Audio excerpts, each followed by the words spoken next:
Alright guys, welcome back to Formula 1 news. Huge drama behind the scenes in Formula 1 over the confirmation of the 2026 regulations yesterday. Reports emerging that multiple teams, two especially, are looking to even walk away from the sport if the changes they want aren't made to these regulations. Severe concerns over safety and plenty of other features that the teams are not happy with the FIA about with the way these regulations have been designed. Hamilton says they're arguably going to be way too slow as well based on the simulator running. What might change over the coming months here, if anything at all? Very much enjoyed your thoughts in the comments below. Hit the like button if you enjoy. Subscribe if you're new as always. I would greatly appreciate it. First of all, last night at the driver press conferences, there was lots of talk about the driver market going into 2025. Carlos Sainz, of course, was asked the question, what about this Williams thing? There's reports in the media today coming out of the Spanish press, you've signed a deal with Williams. What's going on there? He says, no, that ain't the case. I've got good options for 2025. Everyone that I've talked to I felt wanted, which, well, interesting, isn't it? Because I imagine he talked to Red Bull and they shut the door on him, and apparently Mercedes are doing the same thing. I guess we'll see. I felt like people really want me in their team.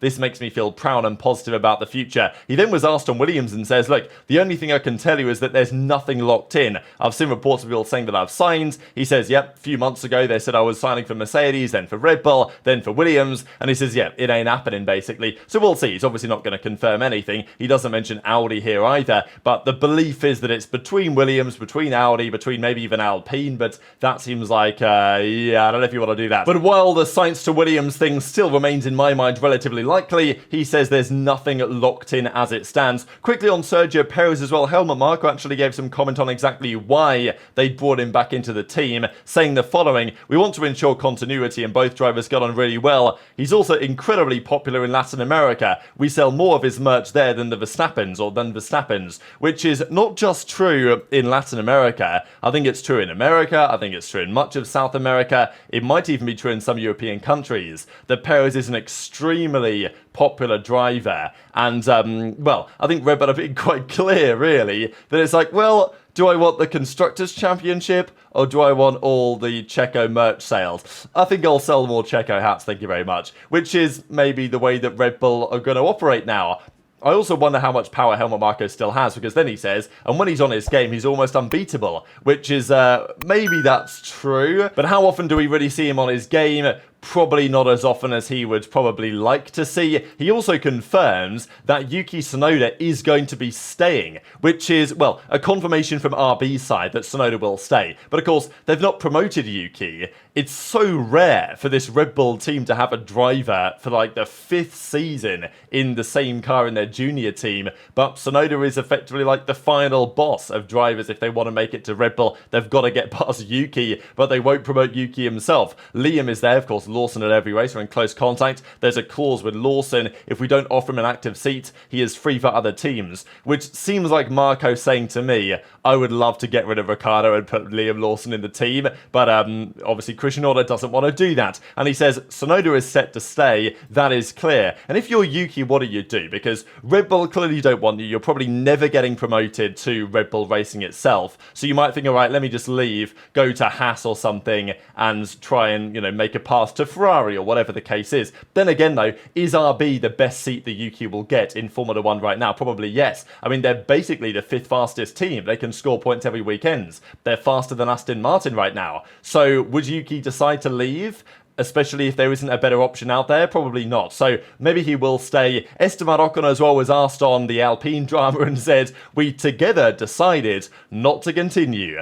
And I'm like, are we sure about this? Does anyone really believe this? That Ocon was very much of a mind to not continue together with the team, and of course they've dropped him and now they're putting Jack Doohan in the car in FP1. I'm not really sure I buy this, but a tweet to your thoughts. Few comments on upgrades as well. Lewis Hamilton saying what I said the other day, that Mercedes are pretty convinced a podium isn't that far away. They're bringing upgrades. The issue is that it's just so competitive up front right now, at least the last couple of rounds, between Red Bull, Ferrari, McLaren, that if Mercedes maximise performance, even if they're really close to Red Bull, they might still be P7, right? So that's a long way from a podium. But Hamilton says that he doesn't think that it's far away. They've got upgrades, both cars this weekend in Montreal. He's got the new front wing as well. Even Ferrari are getting really confident now. Leclerc is saying their next package could put them ahead of Red Bull. So, I mean, that's big statements. I'm not going to lie. Like, I know Ferrari gassed themselves up, and they've done this now for years, and we know how it goes, the hopium, whatever. But, like, you've almost got to kind of believe it a bit now, right? And when Leclerc is this bullish on Ferrari's progress and saying that, yeah, we could even be ahead of Red Bull after these next round of upgrades that are coming, to be fair, I think in like Silverstone or something, but whenever they arrive,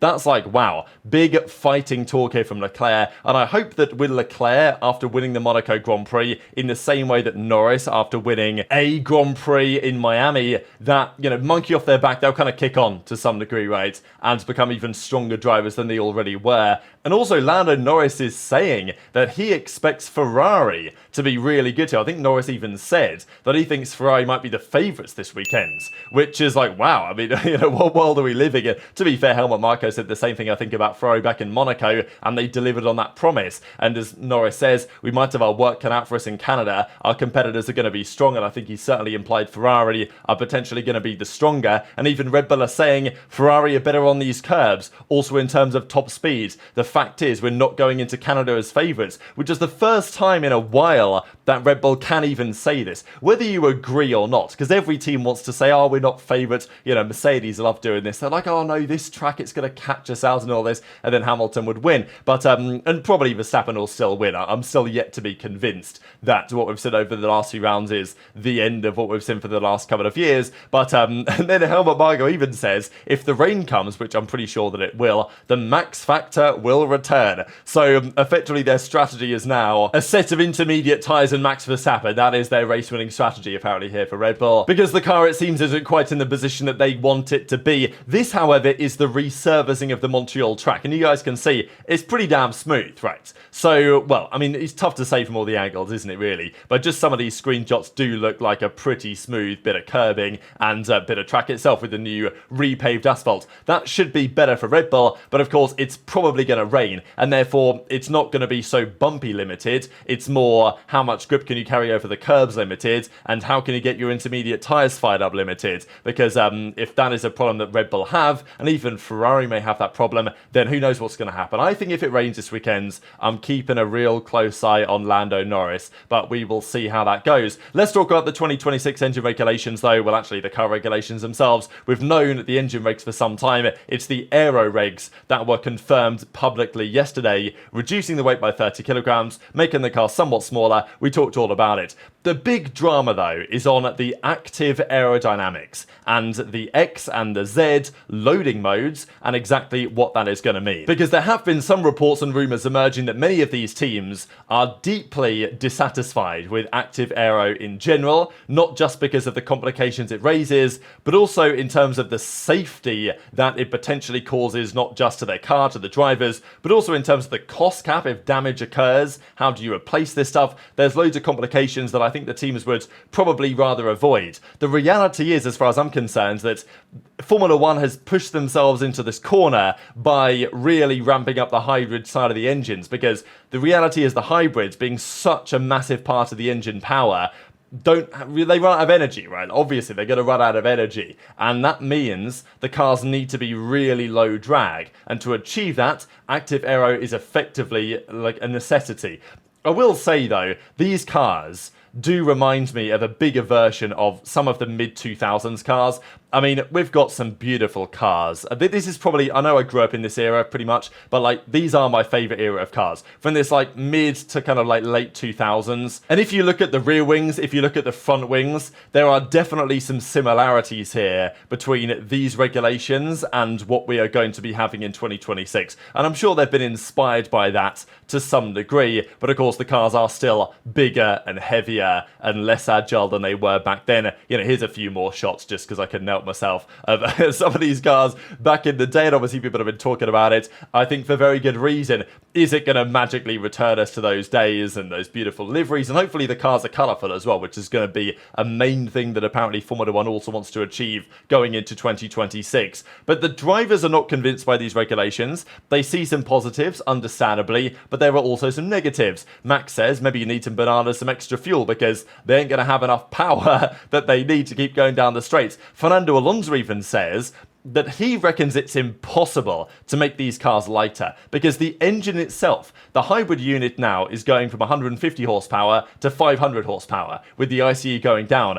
that hybrid unit is going to be much heavier than it previously was. Apparently, that hybrid unit is going to be like 30, 25 kilos heavier than it was before. So you're increasing the engine weight by like 30 kilos, and you're then trying to reduce the overall number by 30. So you've got to lose 60 from the car, and you're trying to increase safety parameters. Like, Alonso doesn't even reckon it's possible. He reckons, yeah, sure, put the limit down to 768, 30 kg below what it is today, but good luck anybody getting there, is basically what he's saying. It seems impossible to have, that happen. I'm sure the teams will find some solutions, because this is Formula 1, but, it's an interesting observation. He also likes the idea of the override mode, which is, Kerrs-esque when it first came into the sport, and as Hamilton says, even if it does go down 30 kilos, it's still only 30 kilos. It's a step in the right direction, but that is still very heavy compared to the cars that he was driving, and, such as stuff like this. Okay, a little bit earlier than Hamilton's version of the McLaren, but you know what I mean. The other comment that Hamilton made was on the cars just being slow, because they are reducing the drag,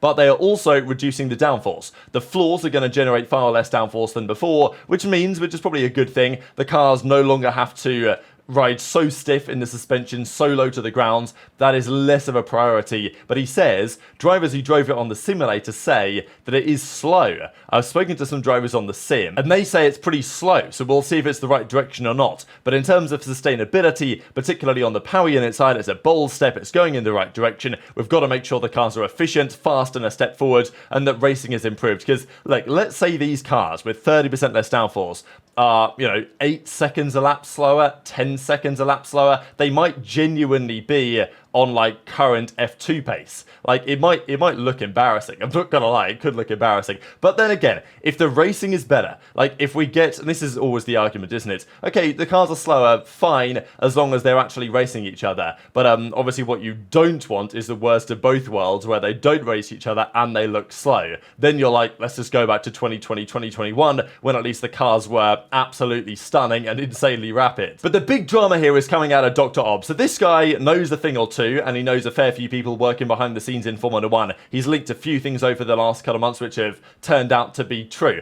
Now, there are some caveats to what he's saying. We'll get into them in a second, but just the general feeling behind what he says does not actually surprise me one bit, because there have been big rumours over the last couple of months that the regulations that are in place have not been in favour, the teams aren't in favour of them effectively. This is what he says. Today was a chaotic day with the release of the regulations. I've been informed that each team has sent a technical representative to meet with the FIA about the release of these regulations at some point today. Apparently, the released regulations were never finally approved by all teams. Must be worthy of note that what we saw today was, a media outlet rather than the full actual booklet of regulations, which is due to come in a couple of weeks. At least 2 teams are threatening to walk away from the series if they go ahead as released today. There are a lot of angry team members across the grid. After a bit more digging, that's concerned specifically around the active aero that will not be driver controlled. Now, we've got to clarify that they are driver controlled in part, to our understanding, but triggered via control systems and software. The teams feel this is a huge risk in the event of a failure. Kind of like Marcus Ericsson when in 2018 Monza, when his DRS flap didn't shut and he spun out, of course, and crashed. Additionally, the concern is that the cost cap would prohibit the cost of replacement active aero parts as well. Sounds like the FIA have got a serious problem on their hands. So,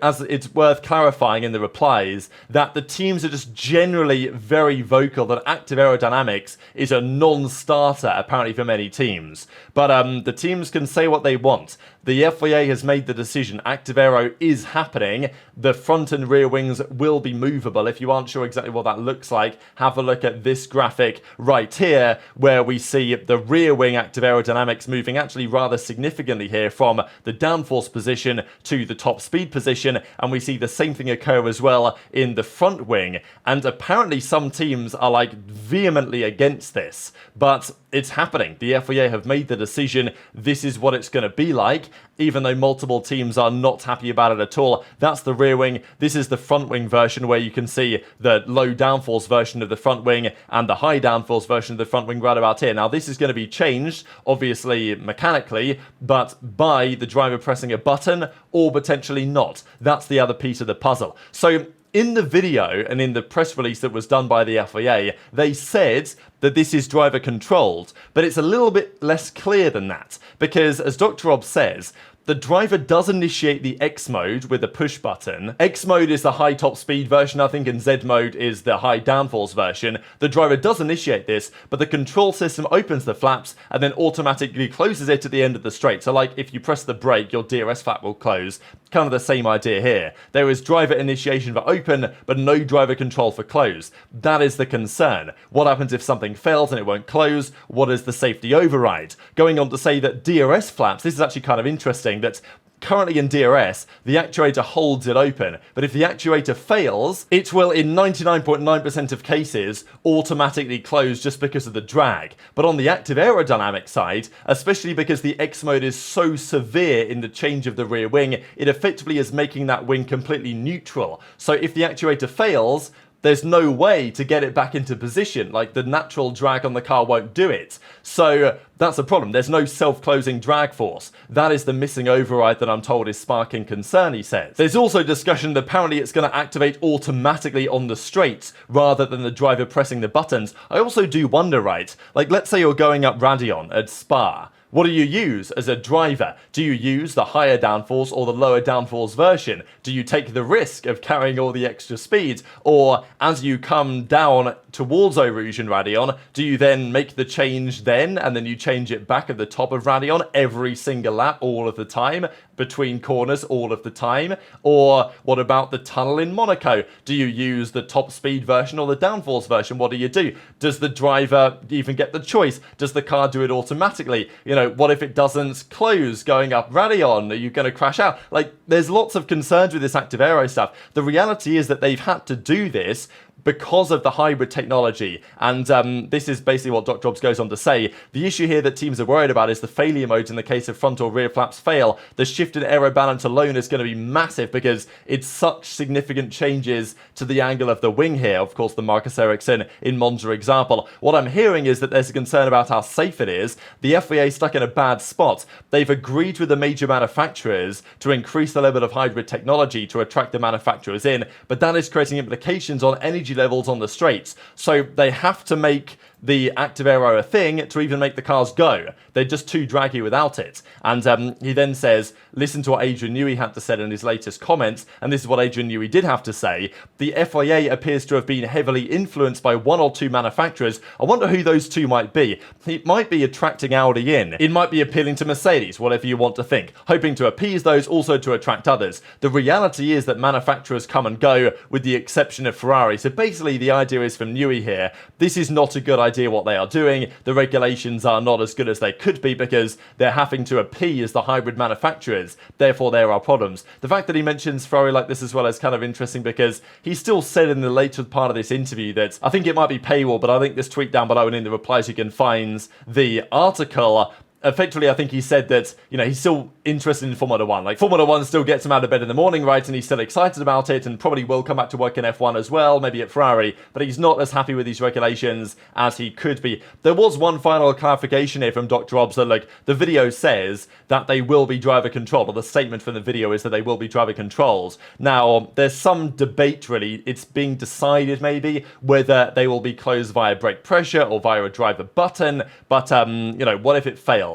And this is effectively what he goes on to say, that there's a lot of politics on this. There's a lot of teams that aren't happy about it. There's some teams that aren't happy that they're going to be slower. There's some teams that aren't happy about the way the active aero is done, the implications for the cost cap and for safety and for other elements of the car. But he says, look, don't shoot the messenger. This is what I've heard from several different people on what's going on behind the scenes. So, you know, it's a bit of a mess, really. Like, they're trying to run a business, Formula 1. The FIA is trying to make racing better. They're trying to attract new manufacturers to the sport, and they're trying to appease both sides, and it ain't really working. The teams are concerned, the drivers are concerned, the FIA and Formula 1 are caught in an absolute muddle. So it seems to me that it could be an absolute mess, this set of regulations, and well, if there's chaos, then I will be there to talk about it. So very much interested your thoughts on all this stuff in the comment section below. Hit the like button if you enjoyed, subscribe if you're new, take care, and I will see you next time.